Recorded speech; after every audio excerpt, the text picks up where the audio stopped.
quanto não tem condições de fazer ainda melhor.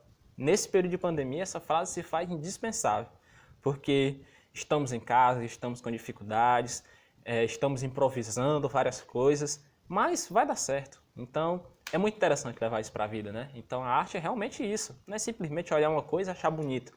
É trazer aquela reflexão para você. Deixa eu passar aqui para o próximo slide. Não quer passar? Vai passar não? Opa, passou. Aqui, ó, começamos com uma frase muito interessante de Albert Einstein. Esse tópico, gente, fala lá em Artes e Ciências, tá em verde lá no livro de vocês, em que diz que todo mundo cria. E tem essa frase do Albert Einstein que é muito interessante, que a gente faça uma reflexão sobre ela. Eu acredito na intuição e na inspiração. A imaginação é mais importante que o conhecimento. O conhecimento é limitado, enquanto a imaginação abraça o mundo inteiro, estimula o processo, dando à luz a evolução. Ela é, rigorosamente falada, um fator real na pesquisa científica. O que é que ele quis dizer com isso? Olha como é interessante. Um cara que até hoje é considerado um dos maiores gênios da sociedade, diz o seguinte, prestem atenção de novo nessa frase, eu vou até grifar, onde ele diz o seguinte: a imaginação é mais importante que o conhecimento. Eu vi numa biografia, acho que não foi, mas num estudo sobre Albert Einstein, que dizia o seguinte, né, que ele passava horas e horas na varanda dele olhando para o nada. Horas e horas. Um cara inteligentíssimo que fez milhões de coisas que são utilizadas por nós hoje, que tem teorias que até hoje ainda não foram desvendadas. Passava horas e horas olhando para o nada. E um dia, um colega dele chegou e perguntou: cara, tu não cansa de ficar aí um montão de tempo sem fazer nada? Aí ele: quem foi que te disse que eu estou sem fazer nada? Eu estou imaginando. Então, essa imaginação, tá bem aqui, o que é que ele queria falar com ela? É um fator real na pesquisa científica. Porque imaginem o seguinte, como é que você consegue inventar alguma coisa, desvendar alguma coisa, sem usar teu raciocínio para aquilo, sem pensar para aquilo. Então, esse pensamento, digamos assim, essa acomodação de estar ali um tempo sentado consigo mesmo, imaginando, foi um dos fatores que tornou ele uma pessoa de muito sucesso até hoje. Porque aquela imaginação, como ele disse, às vezes é muito mais importante do que o próprio conhecimento. Porque o conhecimento é limitado. Nós não temos como aprender tudo no mundo. Todos os dias a gente pode aprender um pouquinho e mesmo assim a gente vai continuar sem saber nada. Nós somos uma fração assim, ó, no universo. Nem sabemos se existe mundo em outras galáxias, se existe vida inteligente. Não sabemos. Não sabemos. Então, a imaginação é ilimitada. Nós podemos imaginar que é que existe em outros universos, que possam existir outras vidas, mas o conhecimento ele é restrito. Nós não podemos provar isso. Pelo menos não por enquanto. Deixa eu até tirar aqui e me recolocar aqui. Gosto de ficar no cantinho ali para ficar mais aberto para vocês. Aqui, quando não quero passar o slide, ele passa rapidinho. O nascimento do conhecimento. Foi isso que eu falei para vocês, né? Essa inspiração ajuda nesse nascimento, nessa construção. Que vem desse pensamento as provocações. Que essas provocações que fazem com que a gente entenda, por exemplo, a provocação de saber se tem vida no espaço aí. Essa provocação pode fazer com que você se torne alguém que um dia vá no espaço, um astronauta, para ver se realmente tem, porque foi uma provocação que você teve. Então, ali, a ciência cria fórmulas e a arte cria manifestações artísticas. Era isso que Albert Einstein trouxe. Ou seja, por exemplo, digamos que a ciência cria a fórmula de quanto é 1 mais 1, 2, né? Que fórmula difícil, mais 1, 2. Enquanto, para a arte, 1 mais 1 não significa que é 2, de maneira alguma. Pode ser que sim, pode ser que não. Ele pode colocar o resultado 3 e você não vai dizer que está errado, porque não é matemática, é arte, certo? Isso fala de real sob abstrato. É o que falei para vocês. Eu posso imaginar que tem vida lá no espaço. Realmente pode ter vida, como pode não ter. Pode ser real ou pode ser abstrato, né? Desse ponto, voltando à parte de criação, nós vemos aqui o seguinte: lugares para criar. Há um lugar correto para criar algum tipo de arte? Tem um lugar que vai te dar mais inspiração? Tem um lugar correto, tem um lugar bonito, tem um lugar certo, tem alguma coisa que esteja relacionada com essa criação? Às vezes sim, né? Às vezes não.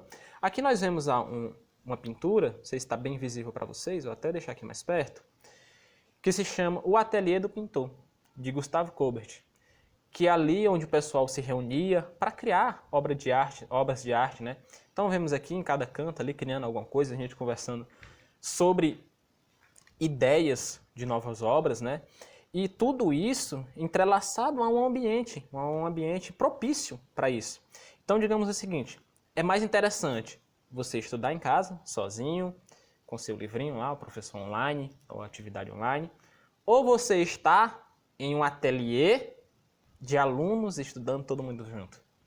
Às vezes é mais interessante estar sozinho, porque tem muita gente que atrapalha, mas às vezes é muito mais interessante estar junto, porque uma cabeça ou duas cabeças pensam melhor que uma. Então é muito interessante a gente fazer essa reflexão, sempre trazendo para a nossa realidade para que a gente possa entender que esse ambiente pode ser propício como pode ser negativo, né? Aqui temos o seguinte, deixa eu até baixar aqui um pouquinho. Temos aqui o seguinte, ó, há ocasiões em que espaços são criados para a criação de uma obra, né? Que eu falei para vocês agora. Ou simplesmente só para a sua exposição, que é o caso lá do movimento As Bandeiras, né? De Vitor, esse sobrenome complicado aí que eu não vou arriscar falar que é errado.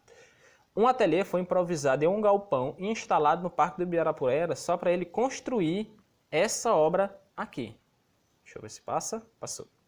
Que está aqui, ó, que é o Movimento às Bandeiras, né? Está aqui essa obra, todo mundo já conhece, né? Praticamente todos os livros têm, né? Acho que a contracapa do livro de arte de vocês tem essa imagem dessa obra. Aqui a construção, né?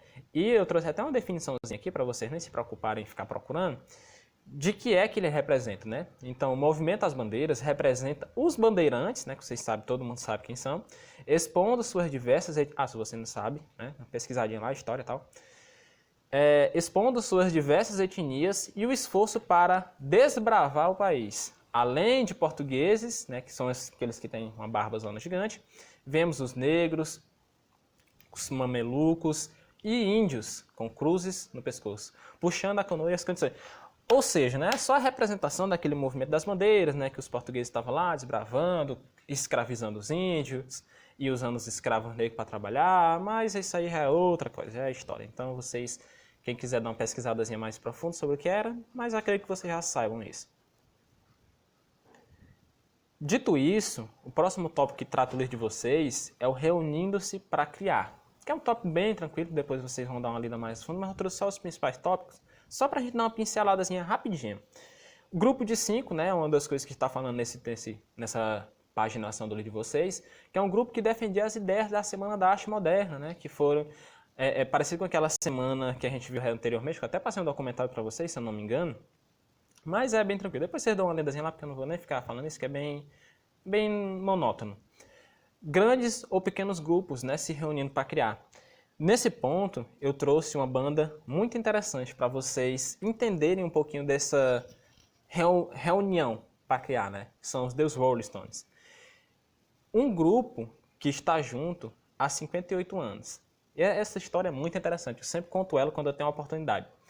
Que em 2012, né, eles planejaram fazer uma turnê mundial, né, e eles passaram um mês ensaiando 8 horas por dia para poder sair nessa turnê. Sendo que eles já tocam há quase 60 anos juntos. Quase 60 anos. O vocalista do Rolling Stones, Mick Jagger, se eu não me engano, tem 76 anos. E o guitarrista também, tem acho que é 76, 75, alguma coisa assim. Dois velhinhos mesmo. Estão tocando junto há 58 anos, 60 anos eu acho. Quase 60 anos, né? Passaram um mês ensaiando 8 horas por dia para chegar nesse resultado que eles queriam. Mas, dizer, por que, Leonardo, você está citando esse exemplo numa coisa que está falando sobre grupos se reunindo para criar? Entendam o seguinte, é muito interessante a gente fazer essa referência, porque essa é uma banda que está no auge há muitos e muitos anos, que nunca cai, todo mundo gosta, todo mundo escuta, todo mundo já ouviu. Pode não gostar, mas sabe que existe e sabe o que é. Entenda, você passa, sei lá, uma semana vendo ali um assunto de um conteúdo de português. E você pensa, pô, semana que vem eu vou fazer prova de português, mas já passei a semana passada estudando. Eu acho que eu não vou estudar essa semana não, acho que dá para fazer. Mas preste atenção nesse exemplo. 58 anos tocando junto e os caras passaram um mês ensaiando 8 horas por dia para poder fazer uma turnê. Por quê? Porque eles têm excelência como referência. E isso que nós devemos ter na nossa vida. Então, entendo, ó. Aqui até coloquei uma coisa muito interessante. Essa soma não é de arte, tá? É uma soma da administração, processo administrativo de colaboração, que diz o seguinte: 1 mais 1 pode ser 3. Leonardo, mas de onde foi que tu tirou isso? 1 mais 1 é 2. 1 mais 1 é 2 em matemática. Na vida, 1 mais 1 não é 2. Sabe por quê? Digamos que existem duas pessoas para fazer uma coisa. E essas duas pessoas fazem a coisa muito bem. Então, 1 mais 1 não são mais 2, porque elas fazem um trabalho tão bom que 1 mais 1 faz o trabalho de 2, de 3, de 4 pessoas. Então, 1 mais 1 não necessariamente seja 2. Da mesma forma que 1 mais 1, por exemplo, se as pessoas não se der bem, pode ser menos que 2. Porque imagine você vai levar um trabalho para casa com o seu colega e você faz sozinho. Então, 1 mais 1 ali não foi 2, foi 1. O outro colocou um nome. Então, 1,5 talvez. Então, é muito interessante que a gente veja isso, né? Bom, deixa eu ver se passa aqui. Não está querendo passar. Bom, sim, gente. Esse tópico, esses dois tópicos de arte e língua portuguesa e arte matemática tem no livro de vocês vão ter que dar uma lida, tá? Porque eu não vou passar aqui para eles para não ficar também muito extenso. E na próxima aula nós vamos iniciar daqui, tá?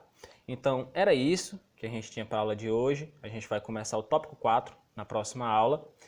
E acho que é tópico 4, se eu não me engano, tema 4. Se eu estiver errado, né, me corrijam aí depois nos comentários aí, porque eu dei uma esquecidazinha aqui no momento. Então é isso que a gente tinha para a aula de hoje. Espero que vocês tenham entendido e que fiquem em casa, tá? Então, até a próxima, gente.